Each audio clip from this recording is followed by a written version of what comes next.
This is a thorough rundown of the Grand's prediction chat and why I think each team is getting what. Okay, guys? So starting off, taking our honorable mention spot right away, we have Victor V and Paper. I think that they're going to get 15th and barely miss out on the qual spots, but I think they're going to do pretty decent, but getting bunker every game, but it just won't be enough loot. And they won't be able to trade with Cactus anymore, like a lot of teams on this list, which is going to make them struggle just a little bit.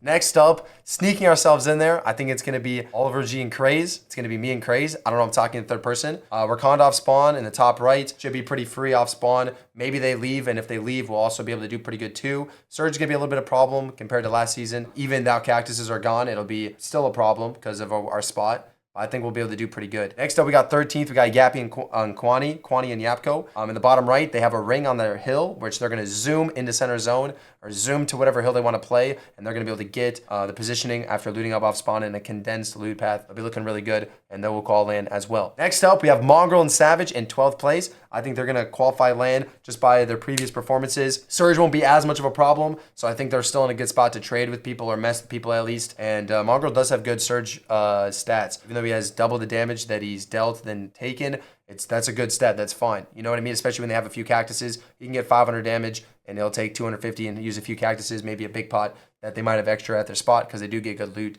for the most part there as well. Next up in 11th, we got Pink and Miro on left side. This is old Kanata spot where he dominated Grands last season. This is going to be a very good spot now that Cactuses are gone. With Dash Water, being able to mess with teams at Underworld Triple Con, they're going to be looking really good. Moving on to end game, they'll be looking good, guys. Did you mean to put 14 or 41 for OliverOG and Craze? I'm at 14th, bro.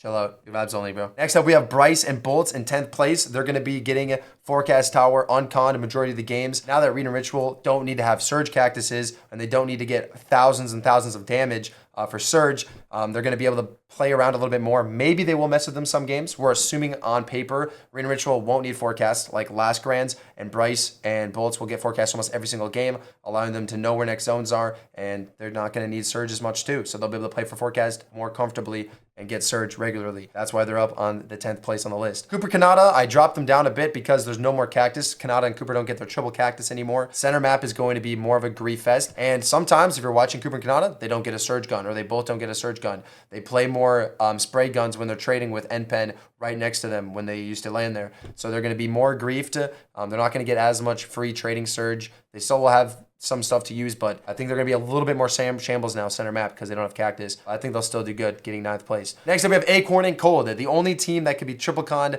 where I could put them in the top 10 because somehow they always do it every single season. If they're conned or not, they always pop off. So that's why they're in 8th place. All right, next up on the list, in 7th place, we got Booga and Aviv. Booga and Aviv, I wouldn't have them this high on the list before Cactus got nerfed. But since Cactus got nerfed today, like all the other ones on the list, Booga and Aviv landing unconned classy. They get condensed loot. They'll be able to trade and mess with some teams around them. Bunker's conned right below them. They're looking really good.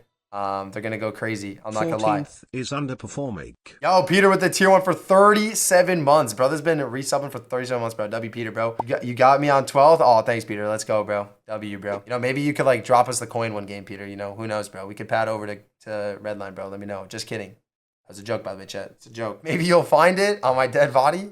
Yeah, dude. After I sell Poyo. Oh, wow. Vibes are high, bro. Let's go. Next up, Rise and Aegis in 6th place. Their center map, even though they don't have Cactus anymore, they still have a center map ring that they can use. That'll take them either way with Fizz when they have to rotate, and they can still make a good base there. They're probably going to be able to fight or mess up Seek and Dash since they're not going to have that much loot below them and their little Mickey Mouse split because they don't have Cactus anymore.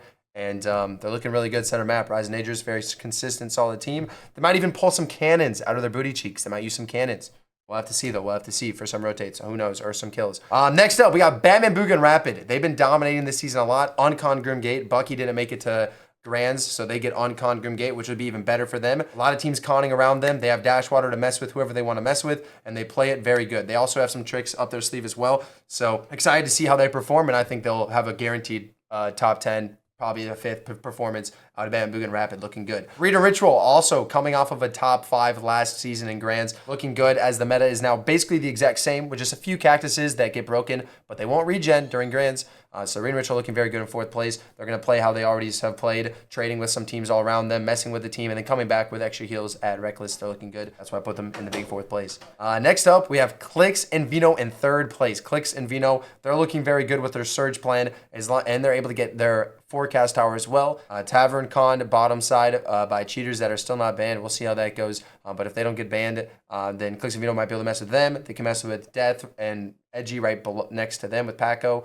They have a lot of stuff to mess with, and they're going to be able to get forecast tower and not have to worry about sitting on a cactus early in the game. So they'll be able to get more surge. That's why I put them in 3rd place, looking very good. Yamzo and Tayson in 2nd place. The reason why I gave them such a high position is because they have an unconned bunker spawn, and they still have some cactuses they can use in early game, and they have really, really good loot. But now on top of that, they still can trade with some teams and not be punished because they have extra loot and bunker, and they're already just a good dominant team. That's why I put them so high, and zones are still going to be pulling south majority of games, so they're looking good.